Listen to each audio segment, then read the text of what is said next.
منہم، اور ان لوگوں کی طرف جو صاحب اختیار ہیں، منہم ان میں سے، یعنی صحابہ رضی اللہ عنہم، لعلمہ، تو اس خبر کی حقیقت کا علم پتہ چل جاتا، الذین ان لوگوں کو، یستنبطونہ جو تحقیق کرنے والے ہیں، منہم ان میں صحابہ رضی اللہ عنہ.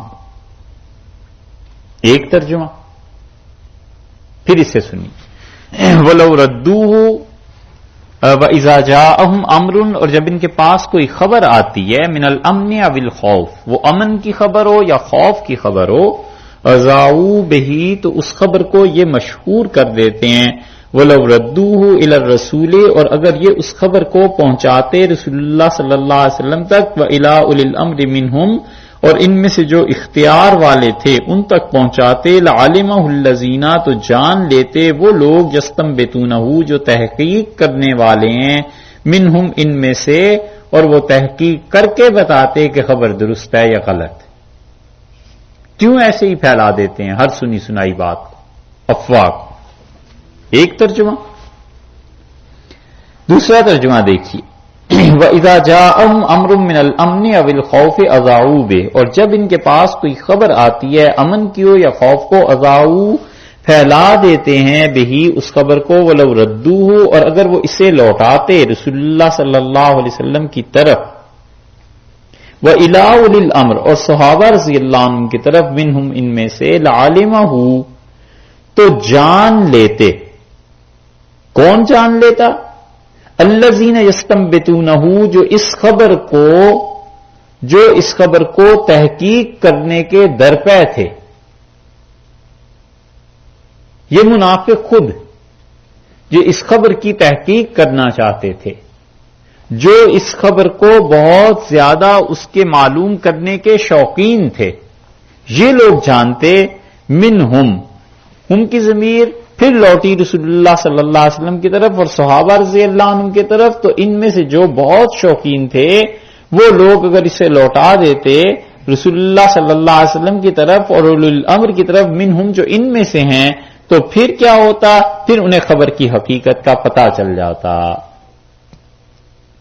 تو دونوں صورتوں میں بتلایا یہ گیا کہ خبر کو جو بھی تمہارے پاس پیش آئے اس کو لوٹاؤ، تو یا تو عام مسلمان اسے لوٹا دیں، اور یا یہ منافقین جو خبروں کو پھیلانے کے بڑے شوقین تھے، اللہ نے کہا اسے اصل چیز کی طرف لے کے جاؤ، اصل بات کی طرف لوٹاؤ. اور اصل کون ہے؟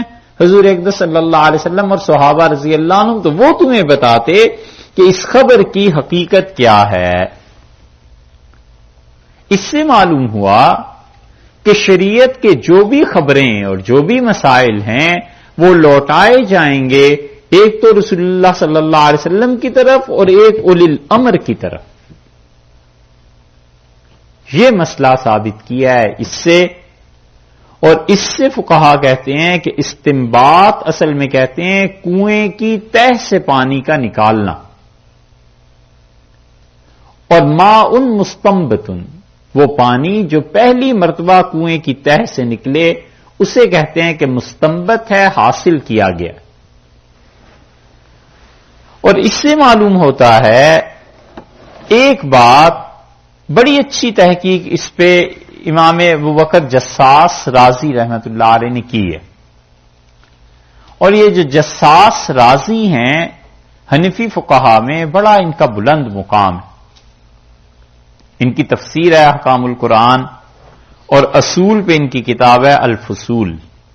رازی دو ہیں جن کا ہم حوالہ دیتے ہیں. ایک رازی ہیں فخر الدین رازی، جن پہ صاحب مثنوی نے وہاں روم نے تنقید کی ہے کہ انہوں نے کہا اگر دین امام رازی کیا اور فخر الدین رازی اور ان لوگوں کا محتاج ہوتا تو پھر یہ عقل کی بنیاد پہ چلنے والا دین قائم نہ رہتا. خیر وہ ایک الگ مسئلہ ہے. اور دوسرے راضی ہیں یہ ابوبکر جساس راضی. پڑھنا انہیں چاہیے، بہت بڑے آدمی، لیکن یہ کہیں کہیں معتزلہ کے افکار سے متاثر ہیں، اس لیے ذرا غور سے انہیں پڑھنا چاہیے، مگر آدمی لاجواب ہے. اللہ نے بڑا علم دیا ہے اس شخص کو، اور انہوں نے اس موقع پہ جو کچھ لکھا ہے کمال کی چیزیں لکھی ہیں، اور انہوں نے اس سے مسائل ثابت کیے ہیں۔ وہ کہتے ہیں کہ حکم جو ثابت کرنا ہے تو رسول اللہ صلی اللہ علیہ وسلم سے اور اولو الامر سے، اور اولو الامر سے مراد صحابہ کرام رضی اللہ عنہم میں ان سے حکم ثابت ہوگا۔ تو وہ کہتے ہیں کہ اگر امام معصوم ہر زمانے میں موجود ہو تو حکم کو ثابت کرنے کی ضرورت ہی پھر کیا رہ جاتی ہے؟ پھر تو جو کچھ امام حکم دے وہی امام ہے۔ وہ کہتے ہیں اس آیت سے یہ عقیدہ باطل ٹھہرتا ہے کہ ہر زمانے میں امام معصوم کا وجود ضروری ہے۔ ایک پھر وہ کہتے ہیں، اور امام رازی دوسرے بھی، فخر الدین رازی رحمت اللہ نے بھی بڑا اچھا لکھا ہے، وہ کہتے ہیں کہ اس کا مطلب یہ ہے کہ جو امت میں نئے نئے مسائل پیش آتے رہیں گے یہ ضروری نہیں ہے کہ سارے نص سے ثابت ہوں۔ نص کا مطلب خدا کی کتاب کی کوئی آیت یا رسول اللہ صلی اللہ علیہ وسلم کی احادیث، یہ منسوخ چیزیں ہیں نا، ٹھوس چیزیں ہیں، اصل ہیں، یہ ضروری نہیں ہے، بلکہ ان دونوں کی روشنی میں مسلمانوں کو اس سے احکامات ڈرائیو کرنے پڑیں گے، کھینچنے پڑیں گے، استنباط کرنا پڑے گا، نکالنے پڑیں گے۔ اللہ نے کہا کہ یستنبطونہ منہم، تو مطلب یہ ہے کہ قیامت تک جو مسائل مسلمانوں کو نئے نئے پیش آتے رہیں گے اس کے لیے استنباط کرنا پڑے گا، اجتہاد کرنا پڑے گا ان نصوص کی، کتاب و سنت کی روشنی میں، یہ اس سے پتہ چلتا ہے۔ دو باتیں۔ تیسری بات وہ کہتے ہیں کہ اس کا مطلب یہ ہے کہ مجتہد انسان اجتہاد کر کے جب کتاب و سنت سے ان مسائل کو مستنبط کرے گا، اس لفظ کو اگر آپ سمجھ گئے مستنبط کو تو پھر بات آسان ہوگی، سمجھ گئے؟ استنباط، کنویں سے پانی نکالنا، ٹھیک ہے؟ کس چیز کا؟ ڈرائیو کرنا، ڈیرائیو، یعنی اس کا نچوڑ نکالنا، ٹھیک ہے؟ اس لفظ پہ دیکھیے ہیں، ہاں کہہ لیجئے وہ بھی، اچھا خیر، تو وہ کہتے ہیں کہ جتنے مسائل ہیں وہ کتاب و سنت سے استنباط کیا جائے گا، اور پھر جب کتاب و سنت سے ان مسائل کا استنباط کیا جائے گا تو وہ حجت ہوگی، دلیل ہوگی، اور جو آدمی مجتہد کا بھی اجتہاد نہ مانے پھر اس کا کیا کہیں؟ اس لیے اس اجتہاد کو ماننا ضروری ہے کیونکہ وہ کتاب و سنت سے ثابت کیا گیا۔ اور تیسری چیز، چوتھی چیز وہ کہتے ہیں کہ اس کا مطلب یہ ہے کہ جو لوگ بھی اجتہاد کے اہل نہیں ہیں وہ مجتہدین کی پیروی کریں گے، کیونکہ ہر آدمی کی ذہنی سطح فکر سوچنے کی یکساں نہیں ہوتی، تو مجتہدین کی پیروی یہ ضروری ہے۔ اور آخری بات انہوں نے یہ ثابت کی اس سے کہ حضور اقدس صلی اللہ علیہ وسلم بھی استنباط کرتے رہے ہیں اور استنباط کرتے تھے، احکامات کو قرآن سے ثابت کر کے لوگوں کو بتاتے تھے، یہ باتیں کی ہیں انہوں نے۔ اور اس آیت کی تشریح کا مطلب یہ ہے کہ استنباط قرآن پاک سے یہ قیامت تک جاری رہے گا نصوص کی موجودگی میں، اور جتنی بھی نص ہیں، قرآن پاک کی کوئی آیت ہے یا حضور اقدس صلی اللہ علیہ وسلم کی کوئی حدیث ہے، وہ ساری کی ساری بنیاد کا کام دیں گی۔ اور اس میں اللہ تعالی نے ذکر فرمایا ہے کہ جب ان کے پاس کوئی چیز پہنچتی ہے، امر من الامن او الخوف، اور وہ خبر ہو امن کی یا خوف کی، وہ اسے کیا کرتے ہیں؟ پھیلاتے ہیں۔ تو اگر وہ اس خبر کو لوٹاتے رسول اللہ صلی اللہ علیہ وسلم کی طرف اور اولو الامر کی طرف تو انہیں پتہ چل جاتا یستنبطونہ منہم کہ کیسے اس سے استنباط کرنا ہے۔ تو منافقین جو خبر کو غیر ضروری طور پر مشہور کر دیتے ہیں، غلط بات ہے۔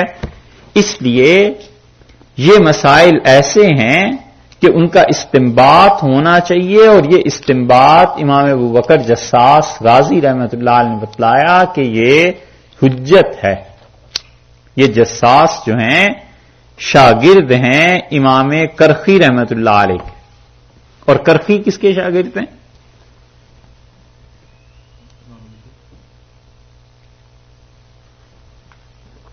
کرخی امام ابو یوسف رحمۃ اللہ علیہ کے بھی شاگرد ہیں، لیکن کرخی رحمۃ اللہ علیہ اصل میں امام ابو حنیفہ رحمۃ اللہ علیہ کے شاگرد ہیں، اور امام ابو الحسن کرخی اور ابو یوسف دونوں میں کوئی فرق نہیں تھا. اللہ نے ان کا بھی مقام اتنا ہی بلند رکھا تھا، بس بات یہ ہے کہ ان پہ زہد غالب آ گیا، تقویٰ تو انہوں نے دنیا میں لوگوں سے ہٹنا شروع کر دیا.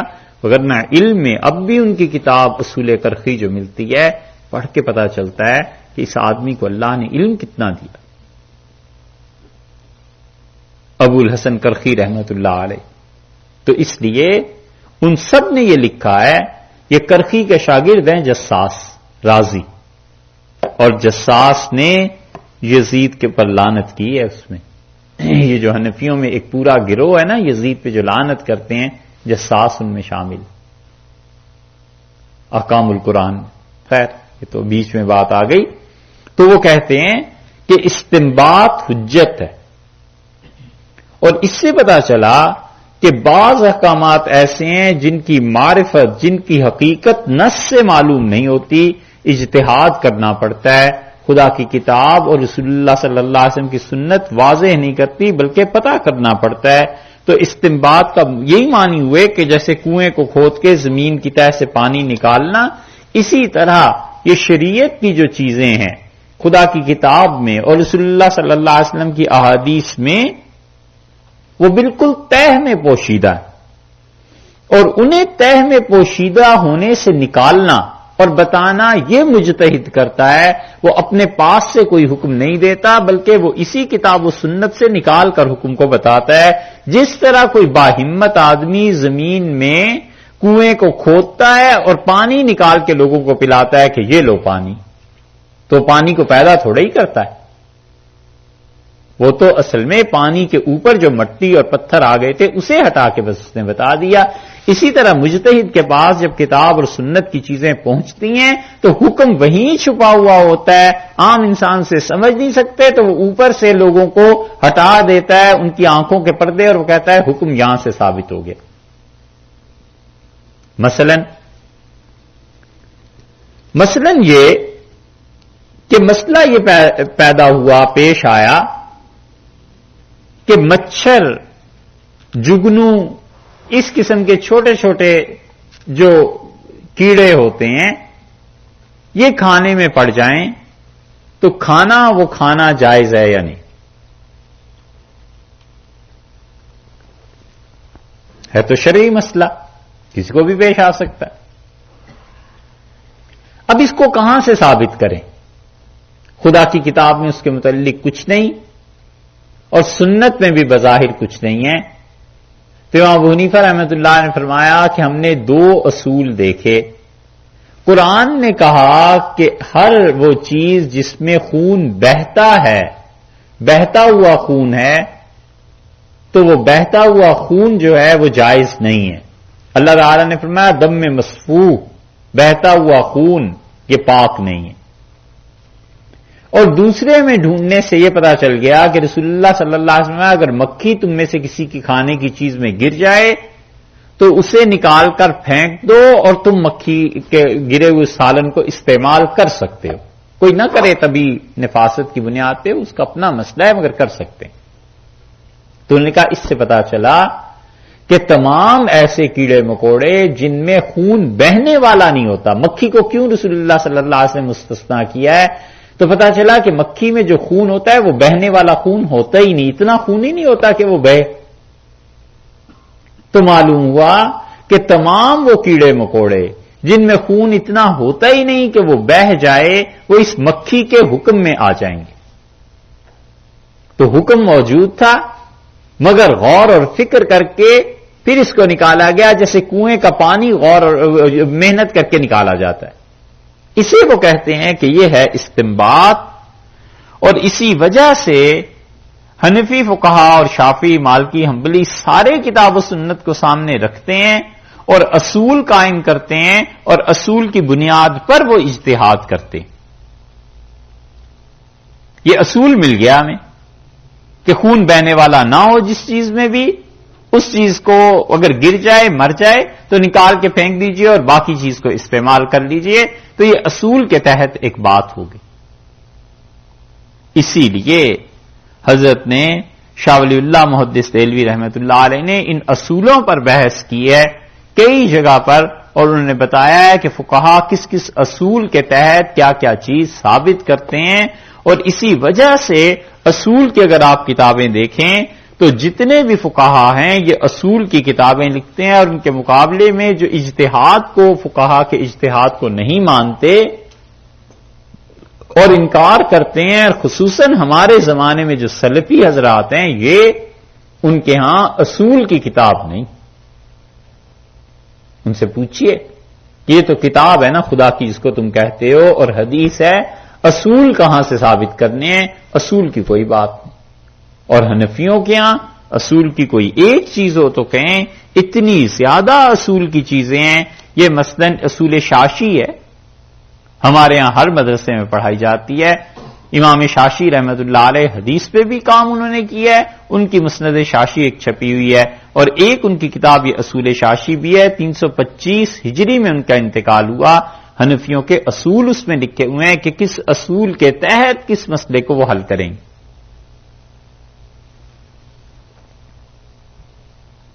امام ابو الحسن کرخی رحمت اللہ علیہ کی اصول کرخی ہے، انہوں نے بتایا ہے کہ کیا کیا چیزیں. یہ ابو بکر جساس رازی رحمت اللہ علیہ کی فصول ہے جو اب چھپی ہے چند برس بیشتر، اور اس میں سوائے ایک دو جملوں کے باقی کوئی پوری کتاب میں حرف ایسا نہیں ہے، ایک حرف جس پہ کوئی کہہ سکے کہ یہ انہوں نے کچھ غلط کہا ہے. وہ ایسی اصول میں بلند پایا کتاب. بزدوی تھے ماورا النہر کے، اور 5ویں صدی کے آخر پہ امام بزدوی رحمت اللہ علیہ کا انتقال ہوا. اصول پہ ان کی کتاب مل جائے گی. اس کے بعد بھی لوگوں نے کتاب لکھی ہے، 4 جلدوں میں یہ چھپ گئی ہے بزدوی. اور ہمارے ہاں جو لوگ اصول پر بحث کرتے ہیں یا پڑھتے پڑھاتے ہیں سب ان چیزوں کو لکھتے ہیں. اور سرخسی رحمت اللہ علیہ امام تھے، 483 ہجری میں ان کا انتقال ہوا. ان کی اصول سرخسی 2 جلدوں میں چھپی ہے. اور اتنا علم اللہ نے دیا تھا اس آدمی کو، اتنا علم دیا تھا کہ سرخسی رحمت اللہ علیہ نے فتویٰ دیا حکومت کے خلاف، اور حکمران وقت نے انہیں قید کی سزا دی اور کنویں میں پھینک دیا. کنویں کے اندر ہی رہتے تھے بس. حکمرانوں کی طرف سے یہ سزا تھی، اور انہیں جب یقین ہو گیا کہ اب تو مرنا ہی ہے، اس کنویں میں کہاں زندگی بسر ہو سکتی ہے، تو انہوں نے اپنے شاگردوں کو بلایا، اور وہ کنویں کے اوپر سے بات کرتے تھے. تو انہوں نے اپنے شاگردوں سے کہا کہ تم لکھ لو، اور میرے پاس جو علم ہے وہ کسی طرح تم لوگوں تک پہنچ جائے. اور انہوں نے صرف اپنے علم سے، امام محمد رحمت اللہ علیہ سے بڑا تعلق تھا، حالانکہ امام محمد رحمت اللہ علیہ میں اور ان میں کافی فرق ہے، لیکن سرخسی نے جب لکھوانا شروع کیا تو 28 جلدیں کنویں میں بیٹھ کے انہوں نے لکھوائیں. اب چھپ بھی گئی ہیں ساری. جب حکمران وقت کو پتا چلا کہ 2 سال یا 3 سال میں اس آدمی کے پاس اتنا علم ہے اور وہ ختم ہی نہیں ہو رہا، تو پھر کوئی عقل آئی. انہوں نے کہا اس آدمی کو نکالو، اور پھر انہیں باہر نکالا گیا، اور پھر انہوں نے جا کے مبسوط اپنی ایک کتاب مکمل کرائی جو اب 32 جلدوں میں ہمارے ہاں چھپی ہے، اور اسے پڑھنے کے لیے ایک عمر چاہیے.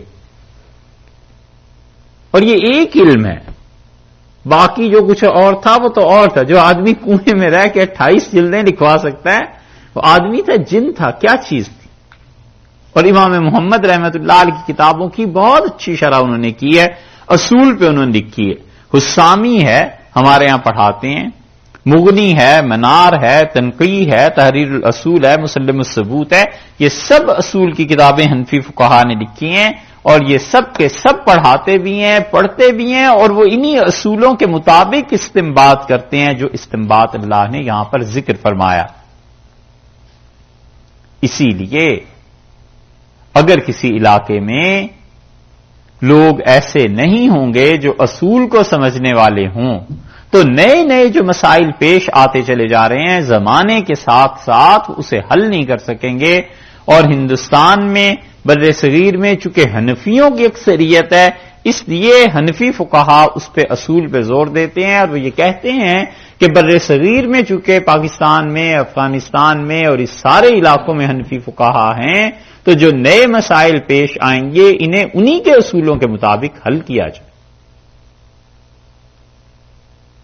اور اس بات میں کوئی شبہ نہیں ہے کہ بر صغیر اور اس کے اطراف میں ہمیشہ حنفیوں کی اکثریت رہی ہے، حتیٰ کہ اسلام وسیع پیمانے پر جو وہاں پہنچا ہے تو وہ احناف ہی کے ذریعے پہنچا ہے۔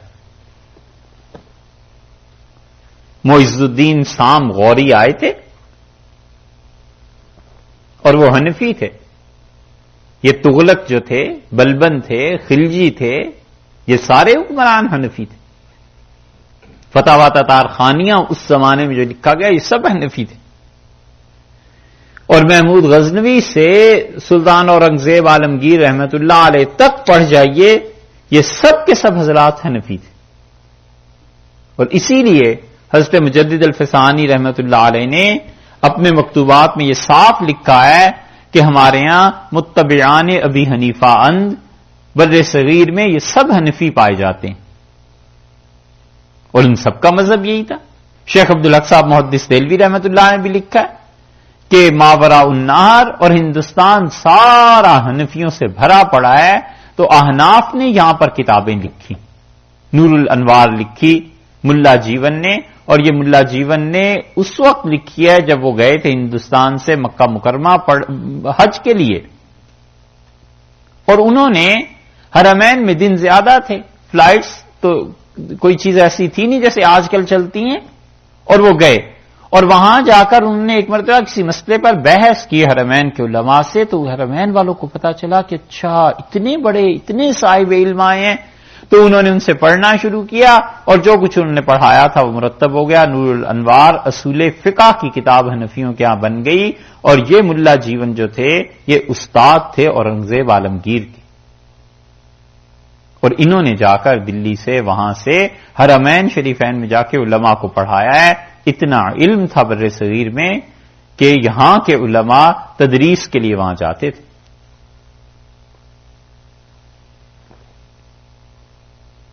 اسی وجہ سے شاہ ولی اللہ محدث دہلوی رحمت اللہ علیہ اس بات کے سختی سے قائل ہیں کہ وہ کہتے ہیں کہ دیکھو ہندوستان میں اور ان علاقوں میں کوئی بھی آدمی جو امام ابو حنیفہ رحمت اللہ علیہ کی فقہ سے نکلے گا اور کسی اور فقہ میں جانے کی کوشش کرے گا تو گمراہ ہو جائے گا۔ یہ بڑا چھوٹا لفظ ہے گمراہ کا جو میں نے کہا ہے، حضرت کی عبارت آپ کو پڑھ کے سناتا ہوں، انہوں نے کیا کچھ لکھا ہے، اور وجہ اس کی یہی ہے کہ حنفیوں کے علاوہ اور کسی فقہ کے علماء اور کسی فقہ کی کتابیں ہمارے ہاں نہیں ملتی۔ یہ حضرت کی کتاب ہے الانصاف، اور حضرت نے بڑی عمدہ کتاب لکھی ہے اس پہ کہ اس کتاب میں انہوں نے اجتہاد پر ان چیزوں پر بحث کی ہے، اور اس استنباط پر اس سائٹ پہ ہم پہنچے،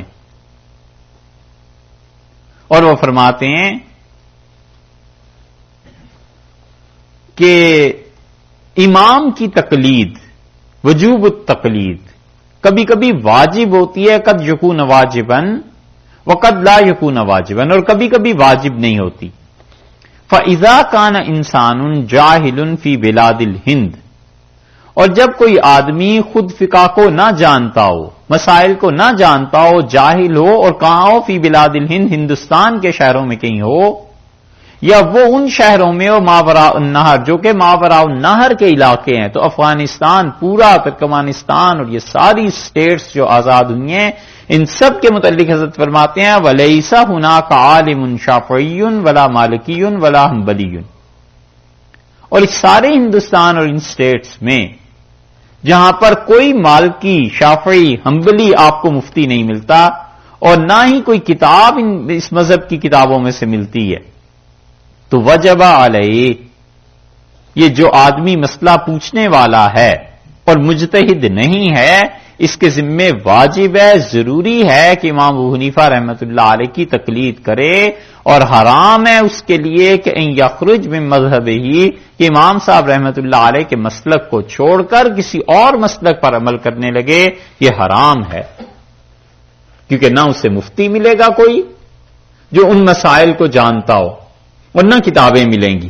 اور پھر فرماتے ہیں لِأَنَّهُ حِينَئِذٍ، کیونکہ اس صورت میں ہم نے تو گمراہ کہا تھا نا، یہ لفظ سنو. حضرت فرمایا اس صورت میں کہ اگر وہ امام ابو حنیفہ رحمۃ اللہ علیہ کی تقلید کو چھوڑ کے کسی اور امام کی تقلید کرنے لگے گا تو اس صورت میں وہ شریعت کا پھندا، شریعت کی رسی من عنقہ ہی اپنے گلے سے اتار کر نکال دے گا، اور پھر اس کے بعد بیکار ہو جائے گا اور شریعت پہ کوئی عمل باقی نہیں رہے گا. شریعت کی رسی اپنے گلے سے اتار دینے کا کیا مطلب ہوا؟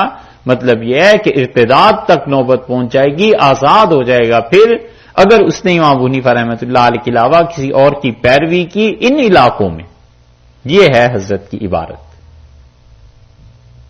اور وجہ وہی ہے کہ وہ کہتے ہیں نا یہاں ان کے مالکی، شافعی، حنبلی نہ قاضی ہیں نہ مفتی ہیں نہ ان کی کتابیں. تو اس لیے ایک عام آدمی کیا کرے؟ وہ یہی کرے کہ امام ابو حنیفہ رحمۃ اللہ علیہ کی تقلید کرے. اور پھر اس کے بعد وہ کہتے ہیں آگے چل کے کہ اگر وہ آدمی یہاں نہیں ہے، بخلاف اس صورت کے کہ وہ حرمین میں ہو، حرمین شریفین کوئی چلا جائے تو وہاں سب مذہبوں کا پہچاننا اس کے لیے ممکن ہو جائے گا، کیونکہ وہاں سارے علماء آتے ہیں. کوئی مکہ مکرمہ میں ہی جا کے رہ جائے تو وہاں پہ حنفی، شافعی، مالکی اس زمانے میں 4 مسلح ہوتے تھے. کہتے ہیں وہاں کسی بھی مذہب کو اختیار کر لے یہ ٹھیک ہے. آپ اندازہ کیجئے 4 مذاہب میں سے پھر بھی وہ نہیں کہہ رہے باہر نکلے، وہ کہتے ہیں 4 میں سے کسی ایک کو اختیار کر لے وہاں جا کر ٹھیک ہے. اور پھر کہتے ہیں کہ یہ کافی نہیں ہے، وَلَا يَكْفِي أَن يَأْخُذَ بِالظَّنِّ مِنْ غَيْرِ ثِقَةٍ، کہ وہ یقین کے بغیر کسی مسئلے پہ عمل کرے. یہ کافی نہیں ہے کہ عوام کی زبان سے کوئی بات اس نے سن لی اور اسے اختیار کر لیا، یہ باتیں نہیں چلیں گی. بلکہ وہاں بھی ان تینوں باقی مذاہب کے جو مفتی ہیں اچھے، ان کے قول پر اعتبار کیا جائے گا. یہ نہیں ہے کہ لوگوں سے سن لیا کہ امام شافعی کا یہ مسلک ہے تو فلاں کا یہ مسلک ہے تو فلاں کا یہ مسلک ہے اور اس پہ عمل شروع کر دیا. کہتے ہیں وہ بھی نہیں. اور یہ سب چیزیں کل ذالک فی النہر الفائق، شرح کنز الدقائق، النہر الفائق کتاب ہے اس میں لکھی گئی ہیں. اور یاد رکھو کہ جو آدمی اجتہاد کرتا ہے، مجتہد مطلق ہوتا ہے، وہ 5 علوم کو جانتا ہو. جیسے کہ امام نووی رحمۃ اللہ علیہ نے منہاج میں کہا ہے کہ قاضی کے لیے یہ شرط ہے کہ وہ 1 نمبر تو یہ کہ مسلمان ہو، دوسرے عاقل ہو، تیسرے بالغ ہو، اور چوتھے وہ عدل کرنے والا ہو. اور جو ہم کہتے ہیں کہ مجتہد اجتہاد کے لیے 5 باتوں سے واقف ہو، تو پہلی بات تو یہ ہے کہ قرآن اور حدیث سے متعلق جو چیزیں ہیں ان سب کو پہچانتا ہو، اور اس کے ساتھ ساتھ ناسخ ہو منسوخ ہے، اور قرآن کی تمام آیات جو ناسخ اور منسوخ ہیں اس کا علم اسے ہونا چاہیے کہ کس آیت سے کون سا حکم ثابت کرنا ہے. ایک چیز فرماتے ہیں. دوسرے اسے یہ پتا ہونا چاہیے کہ متواتر سننا، کہ رسول اللہ صلی اللہ علیہ وسلم کی کون سی سنت اور حدیث متواتر ہے، کون سی غیر متواتر ہے، کون سی حدیث متصل ہے، مرسل ہے. اور راوی جو حدیث کی روایت کرتے ہیں اسے پتا ہونا چاہیے کہ راویوں میں کیا قوت ہے، کیا ضعف ہے. 2 چیزیں. تیسرے وہ کہتے ہیں کہ عربی زبان کو وہ مکمل طور پر جانتا ہو، پھر جا کر اجتہاد کے لیے یہ تیسرا علم اس کو کافی ہوگا. چوتھی چیز وہ کہتے ہیں کہ صحابہ اور تابعین رحمہم اللہ کا اجماع اور ان کا آپس کا اختلاف سب اس کے علم میں ہو. اسے پتا ہو کہ کس تابعی نے کیا فتویٰ دیا تھا، کس صحابی رضی اللہ عنہ نے کیا فتویٰ دیا تھا. اور کہتے ہیں کہ قیاس کی 5ویں چیز یہ ہے کہ قیاس کی سب قسموں سے آگاہ ہو، پھر جا کر کہیں وہ اجتہاد کے منصب کو پہنچے گا. یہ حضرت کی بات ہے جن میں نسبتاً آزادی تھی. شاہ ولی اللہ صاحب رحمۃ اللہ علیہ کے ہاں ایسی تقلید نہیں تھی جیسے ان کے پہلوں میں تھی. حضرت کے ہاں کچھ آزادی تھی. اس کے باوجود کہتے ہیں کہ ہمارے علاقوں میں اگر کوئی آدمی حنفی فقہ سے باہر نکلے گا تو وہ شریعت کی رسی اپنے گلے سے اتار پھینکے گا. یہ الانصاف حضرت کی کتاب ہے، اس کی عبارت میں نے سنا دی کہ وہ کہتے ہیں کہ تقلید 2 طرح کی، ایک ہمارے ان علاقوں میں اور ایک ایسی جگہ پہ جیسے حرمین شریفین کہ وہاں پر ساری ہر مذہب کے مسلک کے علماء ملتے ہیں، ان کی کتابیں ملتی ہیں، تو وہاں بھی یہ نہیں کہا کہ چاروں مذاہب کو چھوڑ دے، فرمایا وہاں جا کر بھی اس کا خیال کرے کہ پکی باتیں، لوگوں کی زبان سے سنی باتیں محض نہیں، اس لیے کہ اللہ نے فرمایا ہے کہ استنباط وہ کرتے ہیں، تو استنباط کرنے والے پھر ان کے پاس یہ علوم ہونے چاہیے۔ اسی لیے اس سورہ نساء میں آپ دیکھیں گے پیچھے 59 نمبر آیت گزری تھی نا ایک جگہ، یا ایھا الذین آمنوا اطیعوا اللہ واطیعوا الرسول، 59 میں، اے ایمان والو اطاعت کرو اللہ کی اور اس کے رسول صلی اللہ علیہ وسلم کی اطاعت کرو، وَأُولِي الْأَمْرِ مِنْكُمْ، اور جو اختیار والے ہیں تم میں سے ان کی اطاعت کرو۔ یہ اولی الامر جو ہے نا، اسی لفظ کو آپ دیکھیں وہاں بھی آ گیا اولی الامر کا، اور اسی پہ کل ہم نے کہا تھا کہ ہم آپ سے عرض کریں گے کہ یہ اولی الامر کیا چیز ہے۔ اس اولی الامر کو یہاں پر کہتے ہیں کہ یہ وہ لوگ ہیں جو کتاب و سنت کو جانتے ہوں، ان سارے علوم کی انہیں خبر ہو۔ یہاں دیکھیں گے آپ 83 نمبر آیت میں یہاں بھی یہی آ گیا کہ الی اولی الامر منہم، اور یہ خبر کو لے جائیں کس کے پاس؟ جو اولی الامر ہیں ان کے پاس۔ یہ قرآن کی آیت اصل قرار پائی ہے استنباط کے لیے، اجتہاد کے لیے، اس سے ثابت ہوتا ہے۔ اور دوسری چیز جو حضور اقدس صلی اللہ علیہ وسلم نے خود بیان کر دی تھی، جب اس پہ معاذ رضی اللہ عنہ یمن جا رہے تھے تو آپ نے فرمایا تھا کہ کیف تقضی یا معاذ فیصلے کیسے کرو گے؟ تو اس پہ معاذ رضی اللہ عنہ نے کہا کہ اللہ کی کتاب سے، قال فإن لم تجد، اور آپ نے فرمایا اگر خدا کی کتاب میں تمہیں نہ ملے۔ یہ حدیث بہت جگہ پہ آئی ہے، ابو داؤد میں، ترمذی میں، دارمی میں، مشکات میں، ہر جگہ یہ آیا ہے۔ تو انہوں نے عرض کیا کہ اللہ کے رسول آپ کی سنت سے، اور رسول اللہ صلی اللہ علیہ وسلم اگر سنت میں بھی کوئی چیز نہ ملے، مسئلہ تمہیں پیش آ جائے، تو انہوں نے عرض کیا کہ اللہ کے رسول پھر میں اپنی رائے سے اجتہاد کروں گا۔ یہ تین چیزیں انہوں نے کہیں تو رسول اللہ صلی اللہ علیہ وسلم نے ان کے سینے پہ ہاتھ رکھا خوشی سے، اور آپ نے فرمایا اللہ کا شکر ہے جس نے تمہیں وہ کچھ کہنے کی توفیق دی ہے جس سے میں راضی ہوں، خوش ہوں۔ اس حدیث سے پتا چلتا ہے وہ حدیث بھی ان بہت بڑی احادیث میں سے ایک ہے جس پہ پوری امت کی یہ فقہ قائم ہے، اصول قائم ہے۔ اس آیت کے برابر وہ حدیث ہے کہ اللہ کی کتاب، پھر سنت، پھر اس کے بعد ان دونوں کی روشنی میں اجتہاد کا کرنا۔ اور رسول اللہ صلی اللہ علیہ وسلم کے زمانے میں جتنے بھی مسائل پیش آتے تھے نا، اس کی 3 قسمیں تھیں۔ پہلی قسم تو یہ تھی کہ وہ لوگ براہ راست رسول اللہ صلی اللہ علیہ وسلم سے آ کے پوچھ لیتے تھے کہ جی یہ مسئلہ پیش آ گیا، آپ فتویٰ دیں، اور آپ فتویٰ دے دیتے تھے۔ آپ خاموش ہو جاتے تھے، اللہ کی طرف سے آ جاتا تھا۔ اسی سورہ نساء میں آیا ہے قل اللہ یفتیکم، اور ان سے کہیے اللہ فتویٰ دیتا ہے۔ حدیث کی سند حضرت صلی اللہ علیہ وسلم پہ پہنچ کے ختم ہو جاتی ہے، اور حدیث قدسی کی سند رسول اللہ صلی اللہ علیہ وسلم کے بعد اللہ تک پہنچتی ہے، اور اجتہاد کی سند مجتہد پہ ختم ہو جاتی ہے، اور قرآن کی سند اللہ پہ جا کے ختم ہو جاتی ہے، کیونکہ اللہ تعالی کی طرف سے آیا ہے نا۔ اسی طرح فتوے کی سند بھی اللہ تک پہنچتی ہے۔ اللہ تعالیٰ نے اسی صورت میں آپ دیکھیں گے اللہ نے قل اللہ یفتیکم کہ یہ اللہ فتویٰ دیتا ہے اس بات پہ، تو یہ فتوے کا منصب اور قرآن پاک کی تشریح اور اس کو سمجھنا بہت بڑی چیز ہے، کیونکہ بندے کا تعلق واسطہ در واسطہ ہوتے ہوتے اللہ تک پہنچ جاتا ہے۔ تو اس لیے رسول اللہ صلی اللہ علیہ وسلم سے آ کے لوگ پوچھتے تھے، نہیں مسئلہ پتہ ہوتا تھا، وہ خدا وہی نازل کر دیتا تھا۔ پہلی بات تو یہ ہو جاتی تھی۔ جو صحابہ رضی اللہ عنہ دور ہوتے تھے رسول اللہ صلی اللہ علیہ وسلم سے، وہ اجتہاد کرتے تھے، یہ دوسرا طریقہ تھا۔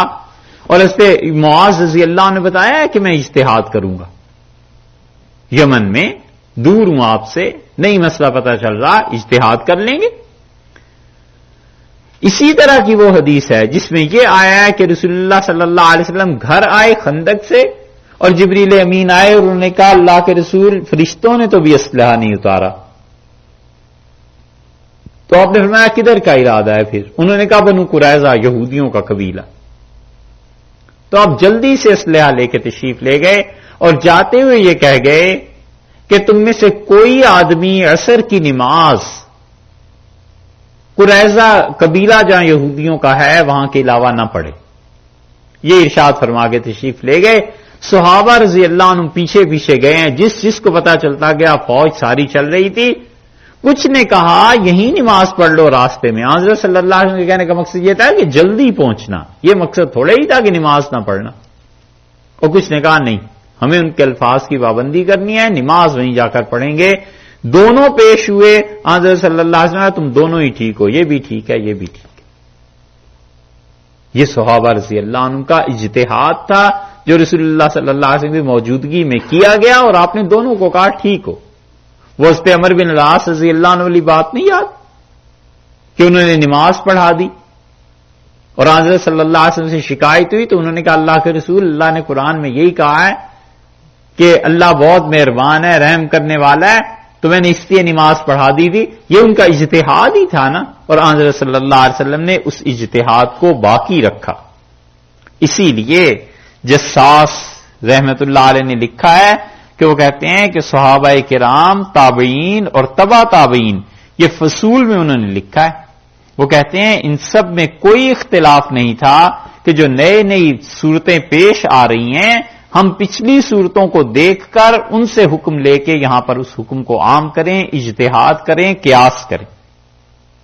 اور وہ کہتے ہیں کہ وہ جو خیر القرون تھا 3 دور رسول اللہ صلی اللہ علیہ وسلم کا, ان کے بعد تبع تابعین تک کوئی شخص ایسا نہیں تھا جس نے اجتہاد کو ناپسند کیا ہو اور جس نے قیاس کی نفی کی ہو.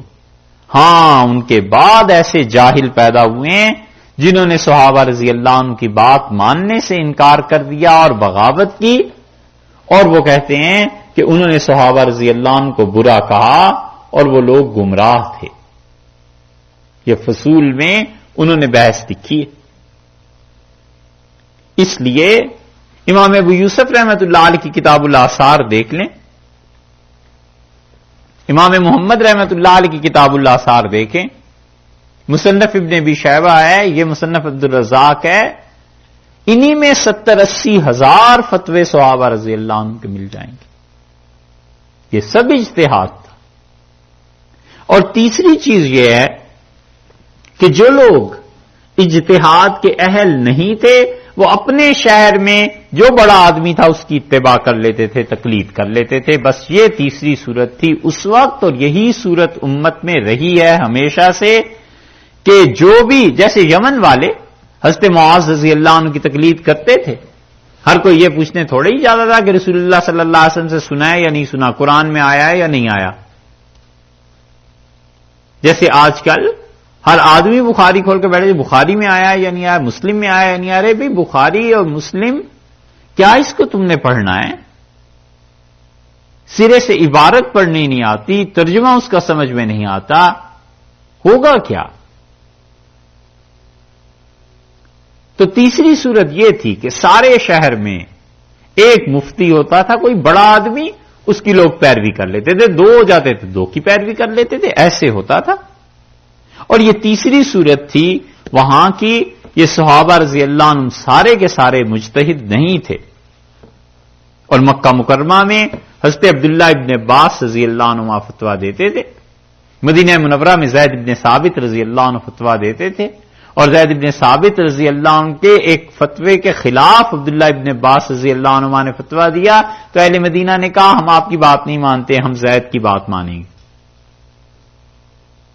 وہ ہمارے لیے مفتی.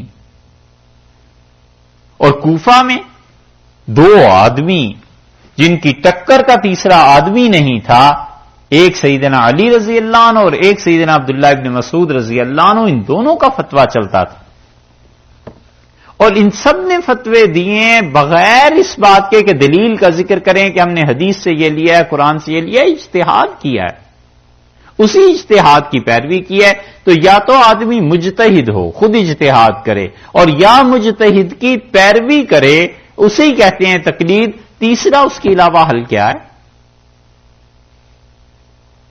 ایک بچہ ہے 13 سال کی عمر میں بالغ ہو گیا, اب اسے کہو کہ بالکل کسی کی نہ ماننا, بخاری لو اور غسل کرو، کراؤ اسے غسل۔ اجتہاد وہ کر نہیں سکتا، تقلید بھی نہ کرے، مانے بھی کسی کی نہیں، اور اگر ماننی ہے تو پھر اپنے محلے کے مولوی صاحب سے زیادہ امام ابو حنیفہ رحمۃ اللہ علیہ قابل اعتبار ہے، ان کی کیوں نہ ماننے؟ سوچنے کی بات ہے نا کہ اس نے جا کے کہا جی غسل کیسے کروں، ان کا ایسے ایسے کرو، تو یہ تقلید نہیں ہے، یہ کیا چیز ہے؟ یہ سلفی جو سارے گاتے پھرتے تقلید حرام، تقلید حرام، تقلید شرک، یہ صحابہ رضی اللہ عنہ سارے شرک کرتے رہے، ہوتا کیا رہا؟ ایک صحابی رضی اللہ عنہ کوئی بھی فتویٰ دیتے تھے، لوگ ان کو مانتے تھے، اور اسی لیے شاہ ولی اللہ رحمۃ اللہ علیہ کہتے ہیں کہ رسول اللہ صلی اللہ علیہ وسلم کے دور سے پھر یہی حال رہا، پھر تابعین کا دور آ گیا، اور تابعین کے دور میں ہر عالم اپنے اپنے مسلک کے مطابق فتوے دیتا تھا۔ مدینہ منورہ میں سعید ابن مسیب تھے، اور مدینہ منورہ میں پوتے تھے حضرت عمر رضی اللہ عنہ کے، سالم بن عبداللہ بن عمر۔ سیلاب آ گیا اور قبر کھل گئی، تو لوگوں میں شور پڑ گیا کہ قبر سے پاؤں ایک نکلا ہوا ہے باہر، اور مٹی ڈالو، اور یہ حضور اقدس صلی اللہ علیہ وسلم کا پاؤں ہے، کس کا پاؤں ہے؟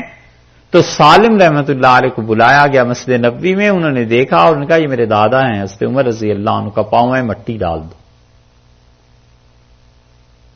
اور حضرت بکر رضی اللہ عنہ کے پوتے تھے قاسم بن محمد بن ابو بکر، یہ فتویٰ دیتے تھے، لوگ اس کو مانتے تھے۔ ہر کوئی اٹھ کے یہ کہتا ہوگا کہ حضرت یہ کتاب میں آیا ہے، سنت میں آیا ہے، حدیث میں آیا ہے، مجھے حدیث بتائیں، اور حدیث ضعیف ہے یا قوی ہے۔ اگر یہی تماشے چلتے تو یہ فقہ کا اتنا یہ گریٹ امپائر جسے کہنا چاہیے، یہ کہاں سے بن جاتا؟ اور ان کے بعد شہاب زہری رحمۃ اللہ علیہ فتویٰ دیتے رہے ہیں۔ یہ شہاب زہری رحمۃ اللہ علیہ کے متعلق اب اس امت میں نئے نئے لوگ پیدا ہو گئے ہیں جو شہاب زہری رحمۃ اللہ علیہ کو شیعہ قرار دینے لگے ہیں کہ جی یہ تو ایسا تھا ویسا تھا۔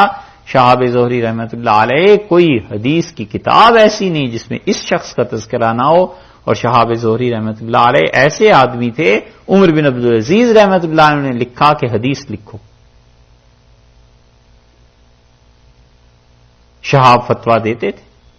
اور امام مالک رحمۃ اللہ علیہ کہتے ہیں وہ مدینہ منورہ میں آتے تھے تو لائن لگتی تھی ان سے ملنے کے لیے، مصافحہ کرنے کے لیے، اور باری نہیں آتی تھی۔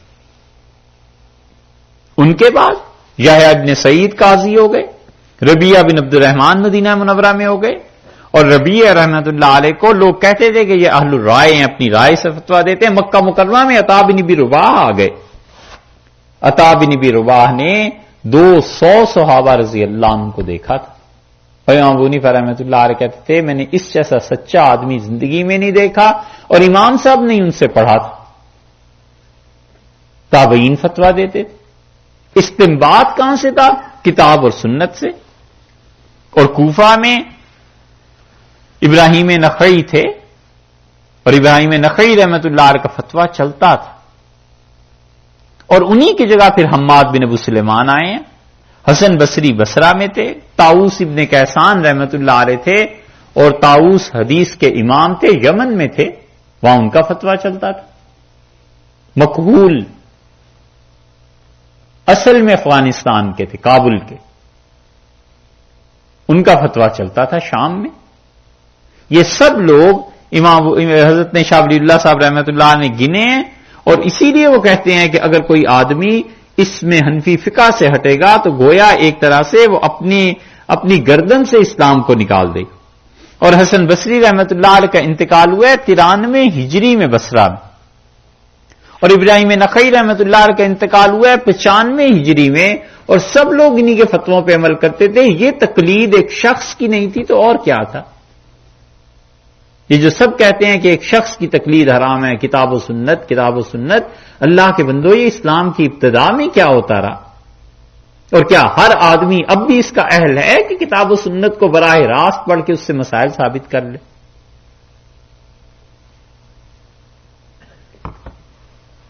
اس لیے یہ جو اجتہاد کے لیے انہوں نے لکھا ہے کہ 5 شرائطیں، یہ بہت بڑی چیز ہے۔ اجتہاد ہر کس و ناقص کا کام نہیں، کہ جس کو صحیح طرح عربی بھی نہ آتی ہو اور وہ اجتہاد کرنے بیٹھ جائے. امام ابو حنیفہ رحمۃ اللہ علیہ خود کہتے تھے کہ میں بیٹھتا تھا حماد بن ابی سلیمان کے پاس، اور کوفہ کی ساری علم کی جو وراثت تھی ابن مسعود اور حضرت علی رضی اللہ عنہ کے پاس تھی. اور حضرت علی رضی اللہ عنہ جب کوفہ آئے ہیں، دارالحکومت ان کا بنا، تو انہوں نے لوگوں سے پوچھنا شروع کیا مسائل اپنے شہر میں آ کے، اور پھر وہ ایک دن انہوں نے جمع کیا اور ظہر تک لوگوں سے فتوے پوچھتے رہے. اور انہوں نے کہا تم سب لوگوں نے اتنا علم کہاں سے حاصل کیا ہے؟ تو جامع مسجد میں 300 سے زیادہ مفتی تھے، وہ کھڑے ہو گئے اور انہوں نے کہا ابن مسعود سے. تو امیر المومنین سیدنا علی رضی اللہ عنہ نے کہا، بے اختیار کہنے لگے کہ اللہ ابن مسعود کی قبر کو ایسے ہی نور سے بھر دے جیسے اس نے اس شہر کو علم کے نور سے بھر دیا. اور حضرت علی رضی اللہ عنہ کے یہی شاگرد ہوئے ہیں بعد میں بھی، پہلے انہوں نے ادھر سے پڑھا پھر ادھر سے پڑھا، اور جب ان کے انتقال ہوتے چلے گئے حضرت علی رضی اللہ عنہ کی شہادت کے بعد کوفہ والوں میں بحث اٹھی کہ اب کون جگہ پر آئے گا. تو انہوں نے کہا اسود اور علقمہ ان دونوں سے زیادہ کوئی اہل نہیں. اسود اور علقمہ کے بعد اب اس جگہ شہر میں کون فتوا دے گا؟ ابراہیم نخعی فتوا دیں گے. اور ابراہیم نخعی رحمۃ اللہ علیہ کا 95 ہجری میں انتقال ہوا. لوگوں نے کہا اب اس جگہ پر کون بیٹھے گا؟ ان کا حماد بن ابو سلیمان کو بٹھاؤ، اور حماد رحمۃ اللہ علیہ بیٹھے. حماد فتوا دے دیتے اور بڑا علم اللہ نے انہیں دیا تھا. اور امام ابو حنیفہ رحمۃ اللہ علیہ کہتے تھے میں روز حماد کے پاس جاتا تھا پڑھنے کے لیے، اور جو کچھ میں سنتا تھا دوسرے دن نے سنا دیتا تھا. اور ایک دن حتیٰ کہ انہوں نے حکم دیا کہ میرے شاگرد جو کچھ کہتے ہیں میں کہتا ہوں یہ یاد نہیں رکھتے تو تم میرے سامنے بیٹھا کرو.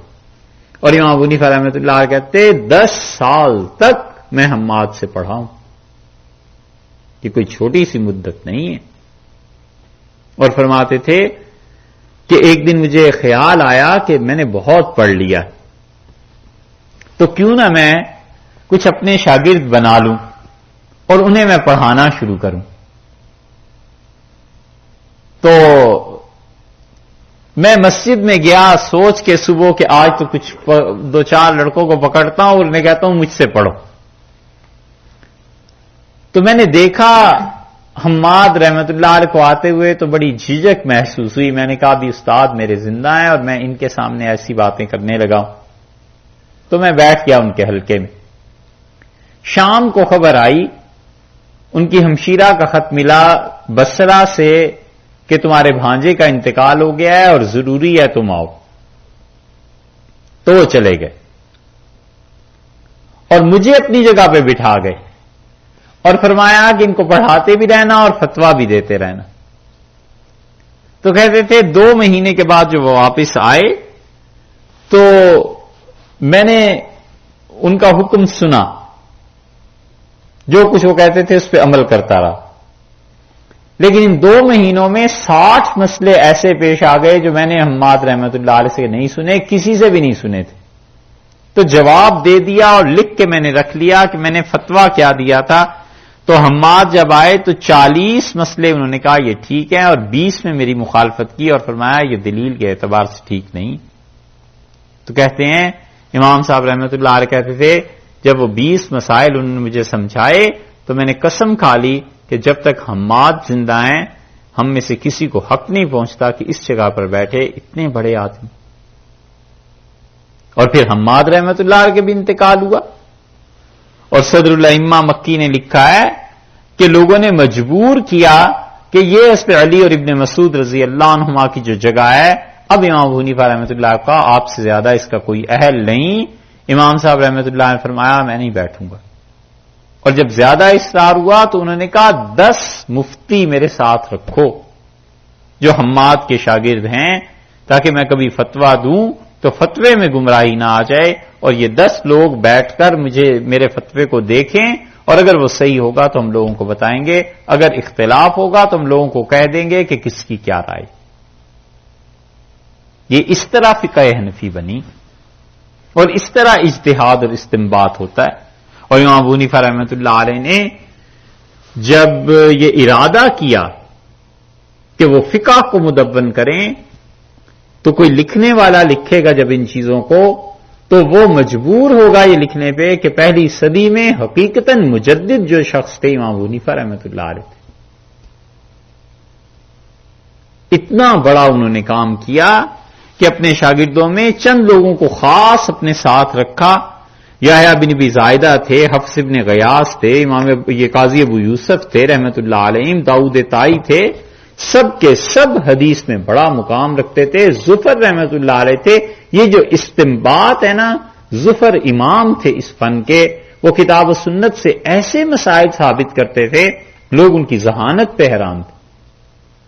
امام محمد رحمۃ اللہ علیہ تھے، قاسم ابن مان تھے، حتیٰ کہ حضرت عبداللہ ابن مسعود رضی اللہ عنہ کے پڑپوتے وہ امام ابو حنیفہ رحمۃ اللہ علیہ کے سامنے بیٹھتے تھے اور کہتے تھے فتویٰ آپ دیں. ابن مسعود رضی اللہ عنہ کا سارا خاندان امام صاحب سے ہی فتویٰ لیتا تھا رحمۃ اللہ علیہ سے. اور یہ دوسری سمت وہ مدینہ منورہ میں تھی اور وہاں امام مالک رحمۃ اللہ علیہ تھے، اور تیسری سمت اس کی مکہ مکرمہ میں تھی اور امام شافعی رحمۃ اللہ علیہ، اور وہ بعد میں مصر تشریف لے گئے تھے. اس لیے ان کے ہاں دونوں قول ملتے ہیں. اکثر امام شافعی کے ہاں یہ لکھا ہوتا ہے کہ ان کا پہلا قول ہے، یہ دوسرا قول ہے. تو مصر جانے سے پہلے کے فتوے اور مصر جانے کے بعد کے فتوے ان میں فرق ہے. اور امام احمد ابن حنبل رحمۃ اللہ علیہ اپنے مقام کے آدمی تھے اور انہوں نے حدیث پہ محنت کی اور فتوے دیے. یہ ہے استنباط. اللہ نے کہا ہے کہ اگر لوگ کام کو، حکم کو لوٹا دیں کس طرف؟ رسول صلی اللہ علیہ وسلم کی طرف اور اولو الامر کی طرف، تو وہ یستنبتونہ منہم، وہ جان لیں گے کہ اس سے کیسے حکم کو ثابت کرنا ہے. ولولا فضل اللہ علیکم ورحمتہ، اور اگر اللہ کا فضل اور اس کی رحمت تمہارے شامل حال نہ ہوتی. اللہ کا یہ فضل ہے کہ اس نے کیا کیا ہے، ایک رسول اللہ صلی اللہ علیہ وسلم کو تمہیں دیا ہے، اس سے پہلی آیت کے مطابق قرآن تمہیں دیا ہے، دو چیزیں. تیسری چیز اولو الامر صحابہ رضی اللہ عنہم دیے ہیں. یہ ساری کی ساری چیزیں خدا کی شریعت کو ثابت کرنے والی ہیں. اگر یہ خدا کا فضل نہ ہوتا ورحمت اس کی رحمت نہ ہوتی لتبعتم الشیطان، تو تم تو شیطان کے پیچھے چل پڑتے. الا قلیلا، مگر تھوڑے سے لوگ اس میں مستثنا ہو جاتے، تھوڑے سے لوگ ہی بچ جاتے، باقی وگرنہ اس کے پیچھے چل پڑتے. دیکھا، یہ ہے اجتہاد. ایسے استنباط کرتے ہیں کہ مجتہدین تھے اور اس طرح سے فقہ چلی اور اس طرح سے فتوے ہوئے، اور پھر آہستہ آہستہ 4 فقہا رہ گئے دنیا میں، باقی سب مذاہب ختم ہوتے گئے. وگرنہ پہلے بہت زیادہ تھے. شام میں امام اوزاعی رحمۃ اللہ علیہ تھے، بہت بڑے فقیہ تھے، 1.5 صدی تک ان کا مذہب چلتا رہا ہے. پھر آہستہ آہستہ ان کا مسلک جو تھا وہ مالکی حضرات میں ضم ہو گیا. امام ابو حنیفہ رحمۃ اللہ علیہ کی فقہ کے متعلق لوگ کہتے تھے کہ یہ فقہ تو اس کوفہ کے پل سے پار نہیں جائے گی، اور اللہ نے امام صاحب رحمۃ اللہ علیہ کے حاسد جو تھے ان کی باتوں کو غلط کر دیا، اور امام ابو حنیفہ رحمۃ اللہ علیہ کی فقہ دیکھو پھر کہاں کہاں پہنچی. ایسے ہی امام شافعی رحمۃ اللہ علیہ نے بھی اجتہاد کیا، اور امام شافعی رحمۃ اللہ علیہ کو اتنا ادب احترام تھا امام ابو حنیفہ رحمۃ اللہ علیہ کا کہ وہ کہتے تھے کہ ہم سب کے سب لوگ بچے ہیں امام ابو حنیفہ رحمۃ اللہ علیہ کے سامنے. اور امام احمد ابن حنبل وہ اجتہاد کرتے تھے، لیکن وہ کہتے تھے کہ کسی مسئلے میں 3 امام جمع ہو جائیں، ابو یوسف، محمد اور ابو حنیفہ رحمۃ اللہ علیہ. فرماتے تھے پھر میری ہمت نہیں پڑتی کہ ان کے مخالفت میں کوئی فتویٰ دوں، یہ اتنے بڑے لوگ. اور ان 4 ائمہ میں واحد آدمی امام ابو حنیفہ رحمۃ اللہ علیہ ہیں جو تابعی ہیں، جنہوں نے صحابہ رضی اللہ عنہ کو دیکھا ہے. وہ ان کی زیارت، ان کی برکتیں وہ ایک الگ چیز ہے، وہ ان کے ساتھ نہیں. ورنہ امام شافعی اور امام مالک تبع تابعین میں سے ہیں، اور امام احمد تو تبع تابعین کے بھی بعد آئے ہیں. اب آپ دیکھیں کہاں رسول اللہ صلی اللہ علیہ وسلم کا دور اور اس کے بعد امام ابو حنیفہ رحمۃ اللہ علیہ کا انتقال ہوا 150 ہجری میں، 150 برس. اور کہاں آگے جا کے امام بخاری رحمۃ اللہ علیہ کا دور. امام بخاری مجتہد بھی نہیں ہے. دنیا میں آج تک کوئی کتاب ایسی نہیں لکھی گئی کہ کوئی یہ کہہ دے کہ امام بخاری مجتہد تھے، انہوں نے یہ اجتہاد کیا. امام بخاری رحمت اللہ علیہ حدیث جمع کرتے رہے، امام مسلم حدیث جمع کرتے رہے، نسائی اور ترمذی حدیث جمع کرتے رہے. یہ نہیں ہوا کہ ان لوگوں نے اجتہاد کیا ہو. ایک مجتہد اور محدث میں ایسا ہی فرق ہے جیسے آپ کمپاؤنڈر کے پاس چلے جائیں اور آپ دیکھیے اس نے اپنی دکان میں ہر طرح کی دوائیاں رکھی ہوئی ہیں، لیکن اسے نہیں پتا کون سی دوائی کس مقصد کے لیے استعمال کرنی ہے. ڈاکٹر بتاتا ہے کہ یہ دوائی ہے اور یہ نہیں ہے اور یہ ایسے ہے اور یہ ایسے ہے. تو یہ حضرات حدیث جمع کرتے رہے اور سب کے سب بعد میں آئے ہیں. 204 ہجری میں امام شافعی کا انتقال ہوا اور اسی سال امام بخاری رحمت اللہ علیہ کے پیدا ہوئے. تو کہاں 204 ہجری اور کہاں امام ابو حنیفہ رحمت اللہ اپنا سارا کام مکمل کر کے 150 ہجری میں دنیا سے رخصت ہو گئے. تو حضور اقدس صلی اللہ علیہ وسلم کا جو متصل زمانہ تھا صحابہ رضی اللہ عنہ کا پھر تابعین کا، یہ حضرات اجتہاد کرتے تھے. اجتہاد کی اصل بنیاد جو پوری امت قائم ہے وہ اتنی قدیم ہے. امام شافعی رحمت اللہ علیہ کا اجتہاد وہ 204 میں تو ان کا انتقال ہو گیا، ظاہر ہے کہ اس سے پہلے ہی اجتہاد ہوا ہے. اور امام احمد ابن حنبل رحمت اللہ کا اجتہاد بھی امام بخاری رحمت اللہ سے پہلے. بخاری تو پڑھتے رہے ہیں امام احمد رحمت اللہ علیہ سے، اور امام مالک رحمت اللہ علیہ ان میں اور امام ابو حنیفہ رحمت اللہ علیہ میں 14 سال کا 13 برس کا فرق تھا. وہ ان سے 13 برس چھوٹے تھے، 14 برس چھوٹے تھے. ان کی بھی فقہ مدون ہو گئی. حنفی، مالکی، شافعی سارے فقہا پہلے ہو گئے، اپنے مسلک کی بنیاد رکھ دی، سب کچھ کر دیا. اب وہ قابل قبول نہیں. اور یہ جو محدثین بعد میں آئے ہیں جو مجتہد بھی نہیں ہیں، مسئلہ تو یہ ہے کہ وہ مجتہد بھی نہیں ہیں، ان کی کتابیں دیکھ کے کہتے ہیں جی حدیث میں یوں آ گیا، حدیث میں یوں آ گیا. ہم کہتے ہیں بھائی حدیث میں واقعی آ گیا مگر سنت تو نہیں ہے، اور حدیث اور سنت میں فرق ہے. اس لیے یہ امام صاحب کا مسئلہ ہے شاہ ولی اللہ رحمۃ اللہ علیہ کا. اور ہمارے ہاں ایسے بھی لوگ ہندوستان میں اب لکھنے لگ گئے ہیں جنہیں بڑی مشکل سے یہ تمیز آئی کہ قلم پکڑتے کیسے ہیں. وہ بھی لکھتے ہیں ہم تو پڑھ کے حیران ہوئے کہ شاہ ولی اللہ رحمۃ اللہ علیہ حنفی نہیں تھے. وہ سبحان اللہ. اب بھلا بتاؤ اس جھوٹ کا آدمی کیا کہے، جو آدمی خود اپنی کتابوں میں حضرت نے لکھا ہے کہ اگر یہاں ہمارے دیار میں کسی نے حنفیت کو چھوڑ دیا تو گویا وہ دین سے نکل جائے گا. ان کے بارے میں ہندوستان والے لکھتے ہیں حنفی نہیں تھے. یہ تو اتنا ہی بڑا جھوٹ ہے جتنا یہ بڑا جھوٹ ہے کہ مسلمانوں کا ہندوستان کی تاریخ میں حصہ ہی نہیں. یہ سب ایسی باتیں ہیں. تو اس لیے یہ جو الانصاف کتاب ہے نا شاہ ولی اللہ محدث دہلوی رحمۃ اللہ علیہ کی، یہ ان کتابوں میں سے ہے. اگر اجتہاد اور یہ چیزیں کرنی ہو، پڑھنا ہو، تو اسے کسی استاد سے پڑھنا چاہیے اس کتاب کو. حضرت نے اس میں بہت اچھی باتیں لکھتی ہیں، اصول کی باتیں. وہ شعر رہ گیا، وہ جو وفا بھی کام نہ آ سکے تو وہی کہے کہ میں کیا کروں، ہے اسی سے پیار کی آبرو، ہے اسی سے پیار کی آبرو، وہ جفا کرے میں وفا کروں. کہ وفا بھی کام نہ آ سکے تو وہی کہے کہ میں کیا کروں. ٹھیک ہے، کل انشاءاللہ